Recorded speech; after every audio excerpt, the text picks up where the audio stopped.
Federata e Futbollit të Kosovës ka humbur gjyqin në kas që e kishte kundër vendimit të UEFA-s për ndeshjen me Rumaninë.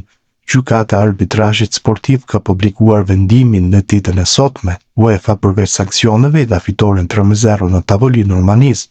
Paneli vuri në dukje se lojtarët e Kosovës refuzuan qartë të ndiqnin udhëzimet e gjyqtarit që të ktheheshin në fushë të vazhdon në ndeshjen.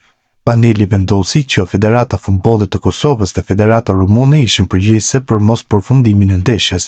Ankesa e FFK-s hidhet poshtë dhe vendimi mbështetet, shkruaj ndër të tjera për vendimin e marrë. Tardanot braktisën ndeshjen në nëntorin e kaluar pas thirrjeve raciste të tifozëve rumun. Kapiteni Amir Rahmani mori vendimin për të tërhequr ekipin nga fusha aso kohe, pikërisht kur luhej minuta 90 e ndeshjes së brefshme për Ligën e Kombeve. UEFA po ashtu sankcionoi rumunët me gjop të majë me 128.000 euro për thirrjet raciste, ndërkohë që edhe u mor vendimi për të mbyllur stadiumin me një ndeshje e Federatës Rumune të Futbollit.